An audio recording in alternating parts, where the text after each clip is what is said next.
Hey, my friends, we will be right back to the show. But I have a question for you. Are you struggling with the impact of childhood trauma? Well, know that you're not alone. I'm here to let you know that I'm starting a brand new weekly coaching group that includes a year of life coaching, accountability, support, habit and goal setting, and more. I'm starting a waitlist for the group right now, and I'm only taking a handful of people. And I'll let you know that through this personalized coaching, we'll work together to help you understand how your childhood trauma has shaped your beliefs, behaviors, emotions, and will help you create a roadmap for healing and growth. Right now, you can schedule an absolutely free coaching session with me and get put on the wait list if you go to thinkunbroken.com. My friends, it's your time to turn your trauma into triumph, breakdowns into breakthroughs, and become the hero of your own story.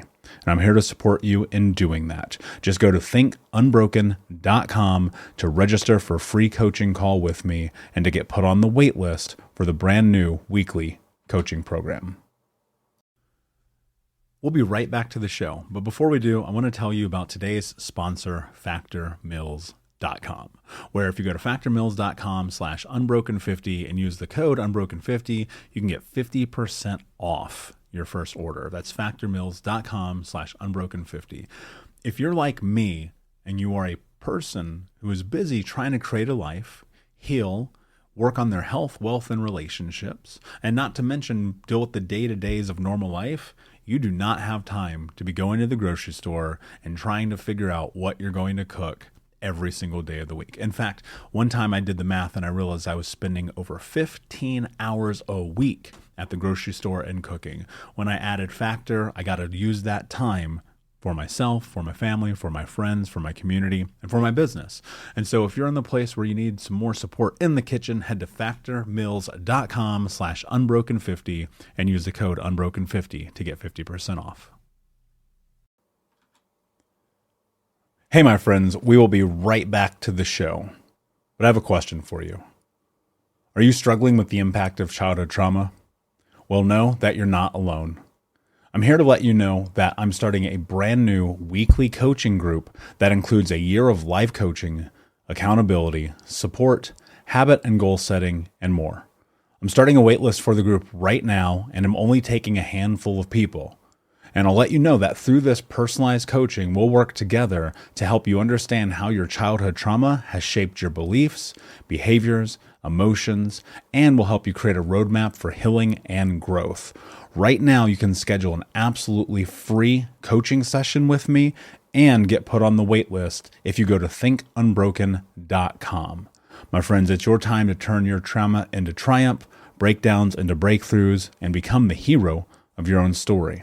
And I'm here to support you in doing that. Just go to thinkunbroken.com to register for a free coaching call with me and to get put on the wait list for the brand new weekly coaching program.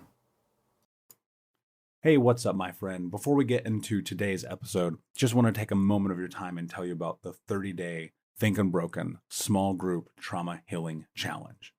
What I've done is taken the best of everything that I've learned over the last few years of being a trauma-informed coach, through my own certification processes, through my own trauma healing journey, and more, and compiled it into the most in-depth 30-day challenge that's ever existed in healing trauma. And I want to invite you to it. If you go to healtraumacoach.com, there's more information, but as a quick overview, you're going to step into not only learning the baseline of healing through the 6 principles of healing trauma, but the 6 pillars of healing trauma through reframing, through creating self-love, through understanding personal boundaries, through creating wants, needs, and interests, through understanding your ACE score and how that impacts you, including the science of trauma, and more. And I created this challenge because I want us to come together as a group and as a community. And one of the things really special about this 30-day small group coaching challenge is not only will you go live with me weekly as we go into the depths of healing trauma, but also you're going to be assigned to anonymous teams where you can remain anonymous and have support and have community. Think of it like a digital support group, but you don't have to show your face or say your name. One of the reasons that I did that is because in my own journey, the most powerful moments that I had were within these groups, and I want to give that to you as well. So I invite you to check out healtraumacoach.com. The first session starts on April 1st. I'm only allowing a handful of people into this first session. So if you're curious and you want to know more, check out healtraumacoach.com, and I will see you in the challenge. Hey, what's up, my friend? Hope that you're doing well. Michael Anthony here, author, speaker, coach, advocate, and adult survivor of childhood trauma. And I want to take a moment here before we get started and say, if you're not familiar with me, if you haven't listened or watched before, do me a favor and hit subscribe, because I am trying to give you an incredible amount of value that hopefully will change your life. I know that in my own coaching practice, in my own life especially, a lot of the things that I talk about are the things that I have implemented or implement with my clients. And I want to share those things here with you because I know that so many of us are living this life wondering, how do we take control? How do we move through our past? How do we acknowledge the fact that we get to live life on our own terms? Now, the truth about this, as you probably know, is that this entire process is difficult. There's nothing easy about healing trauma. In fact, I would argue that the conversation, childhood trauma, is the elephant in the room of mental health care, not only in the United States, in Northern America, but in the world. And millions of people are impacted by this. And the hard part is that as adults, when we step into this place where we recognize that it's time for us to go on this healing journey, to take care of ourselves, to put ourselves in a position to ultimately be the hero of our own story, we're faced with something really painful. And that's guilt. And that's shame. And that's hurt.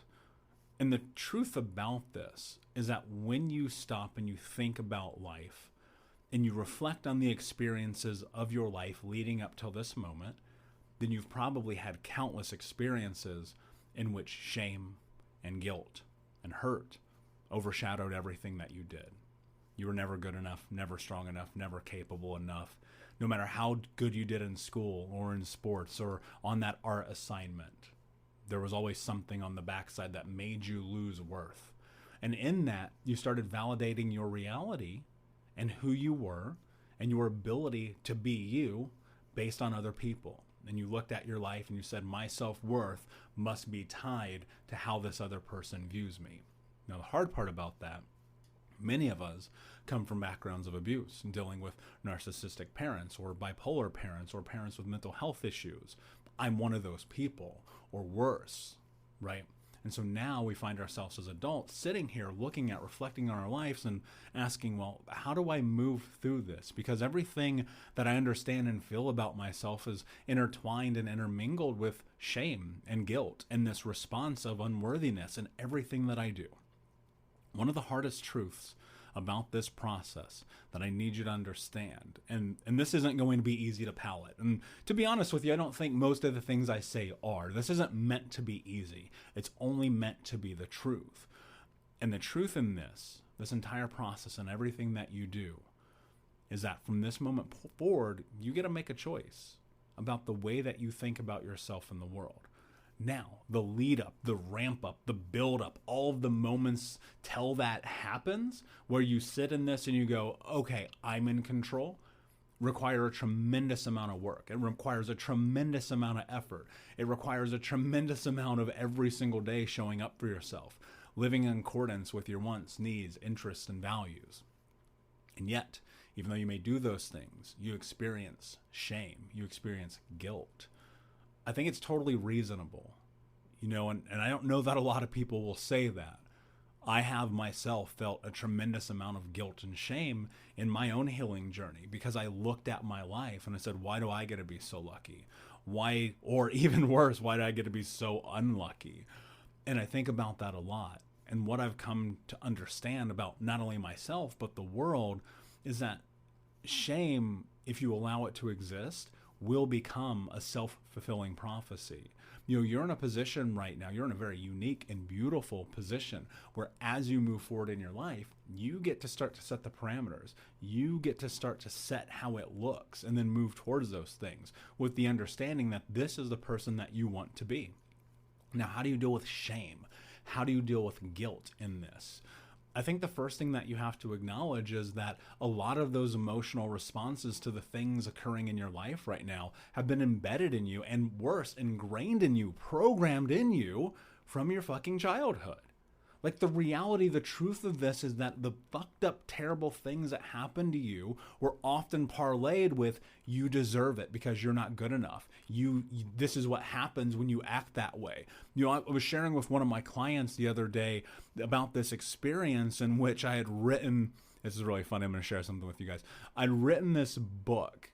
It was a little small book. I was like 9 years old. I'm a child, and it was a vampire romantic comedy. I had just seen Interview with a Vampire, and I had just seen Vampire in Brooklyn with Eddie Murphy, and they had come on back to back one night, and I'd watched them, and the next morning I was just like super moved by this idea that you could make a vampire romantic comedy book, and I just wrote this short story. And, for those of you who have been paying attention to this channel or listening for a long time, you know that I grew up in the Mormon church. And so this religious overtone always existed in my home. And one day my mother finds this book. And it was just in a little journal thing, right? A composition notebook. And she brought it. She took it and ripped it up in front of me and said I was never allowed to do something like that again. I had felt so much pride and so much joy in this one little moment of feeling accomplishment. It's one of the only moments in my childhood where I genuinely felt like alive and present because I was doing something for me that I loved. And in that moment, that was taken away from me. My mother literally ripped it up in front of me and said, never again. Years later, I would write in another journal that I hid. I was a teenager now. I had always used writing as just like, I need to get some of this shit out, right? And I would write and I would write and I'd write. I'd put it in this journal. I hid this journal. And I thought I had hid it really well. But the one thing that I learned about someone who's addicted to prescription drugs is that they will find everything because they will always find a way. Right. And I know that my mother was looking for money in my room. I had a job at the time. I was working at a Hollywood video when those still existed. Right. Those. I think there might be like one or two left. And I was making $4 an hour legally while I was also on my side hustle. And I would just write in this journal. I'd write in this notebook and just take all of these things that consume me. And it was good and it was bad and it was love and it was hope and it was anger and it was fear and everything in between. And she found this. And I come home, it's like a fucking movie one day. I come home from school. It was right after wrestling practice. It's Indiana. It's freezing cold. I had to walk home because I was late from getting out of the locker room and I missed the bus. And so I just walked this long fucking crazy walk in freezing cold winter Indiana weather. And I get home and she's sitting there with it was a Pabst Blue Ribbon in one hand and the book. It was this blue journal. I'll never forget it, sitting. And she's like, you're not allowed to do this. And again, in this moment, I felt so much shame. I felt so much guilt about this feeling and emotion of I felt pride. At least it was something for me. At least it was privacy. At least it was sacred. Taken away. I was shamed. I was guilted. I was told you're not allowed to do that, right? We hear this all the time in our childhood, not even only from our parents, right? But from our peers. You're going to wear those shoes? Look at those shoes, right? You've heard that before. Are you going to brush your hair like that? You're going to wear that backpack? You're going to drive that car? You're going to work that job? You're going to be in that relationship? We find shame and guilt from everything around us and the way that we show up for ourselves. And every time we step outside of that comfort zone, boom, there it is again. From the outside, it's extrinsic, more shame, more guilt. And then we start thinking about it. Maybe they're right. Maybe they're right. Maybe I should feel shamed about what I wear, how I dress, my size, my skin color, my ideas, my hopes, my dreams, my ambitions, my passions, my love. Maybe they're right. Yeah. And then you start to convince yourself. And then you're trapped in it. And suddenly you're in the same position that you were as a child. In the same position that you were 5 years ago and 8 years ago and 6 months ago, where you're scared to show up for yourself. I think about this all the time, about how do you build yourself? How do you put yourself in a position to grow through all of the things that are in your way? I don't think we ever just get over shit. And it doesn't work. I tried it. You've probably tried it too. Every time I tried to get over something, it just made my life worse. But when I made a decision to push through it, to punch through the fucking wall and say, this is how I'm going to show up, I felt things change. I felt a shift. You want to work through shame? You have to work through shame. Now, it's going to be different for everyone. Your approach is going to be different. For me, it was sitting at and looking at my life and taking this moment of inventory and asking myself, what am I really willing to do? That's a lot of reallys. What am I willing to do to have the life that I want? And I recognized that I had to turn off the other people. The people who brought me down, the communities that brought me down, the social media followings that brought me down, because that was in my way. I had to punch that wall down. I had to move through it. And so I asked myself, if I want to be great and I want to live without shame, why am I surrounding myself with these people who keep fucking bringing me down? Why are you surrounding yourself with people who keep bringing you down? Doesn't make sense. The definition of insanity is doing the same thing over again, expecting a different result. Do something different. Now, I think there's a lot of approaches, as I mentioned. I think Daring Greatly by Brene Brown is one of the best books that you can ever read in your life. The depths that this woman goes in the research of shame is so profound that I think singularly it could change your life. And I will give you that. Like, go read that book. I'm telling you right now, it's like a must read. Radical Acceptance by Tara Brach, a must read. You've got to be okay with being the person that you are. And I think maybe the depth in which they could talk about this could be greater, and that may not be their arena, but I'm going to share something with you. The only way that you're going to work through shame, in my experience, is that you have to build your sovereignty by doing things that make you uncomfortable, that are in alignment with the person that you want to be. Okay, that's a lot of words. What does that really mean? Okay, I wrote a book called Think Unbroken, Understanding and Overcoming Childhood Trauma. It was a #1 best-selling book. It is an international best-selling book. It sold thousands and thousands and thousands of copies around the world. I made a decision. I made a choice. I graduated high school with fucking straight Fs. I got D's and F's in all of English. I have a learning disability. I had a mother who shamed me every time I tried to write or follow a dream or have hopes. But I did it anyway. Why? Because this is my life. Listen to this. This is so important. If you take nothing away from today, take this with you. This is your life. If people are going to shame on you, then get them out of it. Get them out of your fucking life. If people are going to bring you down, remove them from your fucking life.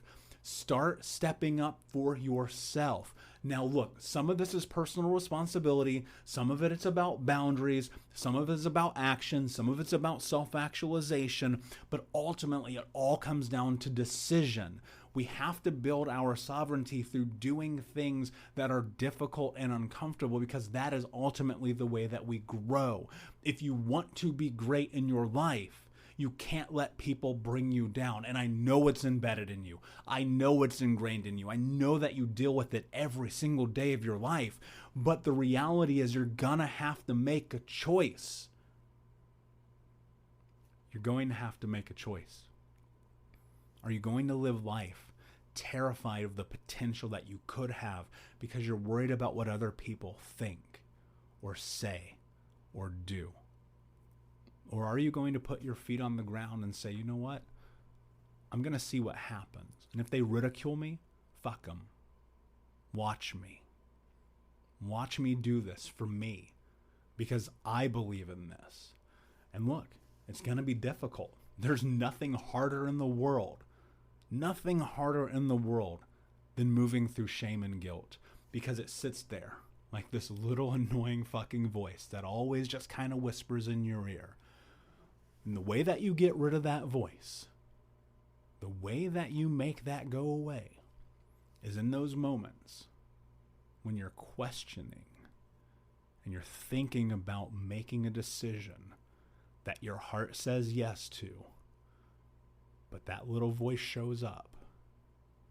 You follow through. You make that choice. You make that decision, because It is through action and doing things that are uncomfortable in which we create change.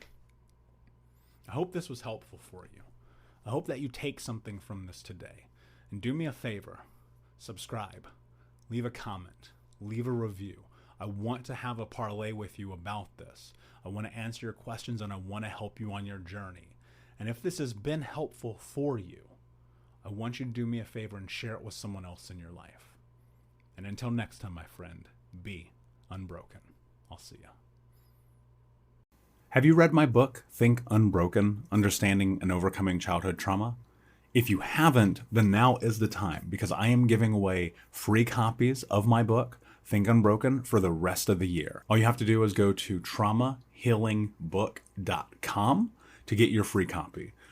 The reality is that as I think about the world and where we are right now with things, it is more important than ever, if we are going to step onto the path of healing generational trauma together, that we do it through education. And when I wrote my book, I never expected it to become an international bestseller. I certainly didn't expect it to sell thousands and thousands of copies as it has.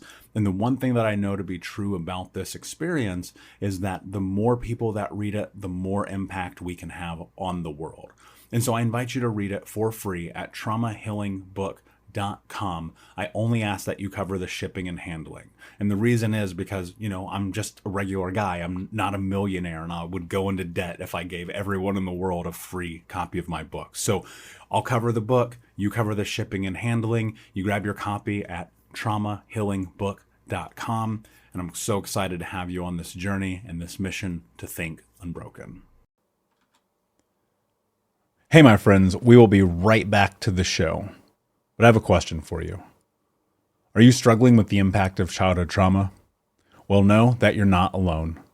I'm here to let you know that I'm starting a brand new weekly coaching group that includes a year of live coaching, accountability, support, habit and goal setting, and more. I'm starting a waitlist for the group right now, and I'm only taking a handful of people. And I'll let you know that through this personalized coaching, we'll work together to help you understand how your childhood trauma has shaped your beliefs, behaviors, emotions, and will help you create a roadmap for healing and growth. Right now, you can schedule an absolutely free coaching session with me and get put on the wait list if you go to thinkunbroken.com. My friends, it's your time to turn your trauma into triumph, breakdowns into breakthroughs, and become the hero of your own story. And I'm here to support you in doing that. Just go to thinkunbroken.com to register for a free coaching call with me and to get put on the wait list for the brand new weekly coaching program.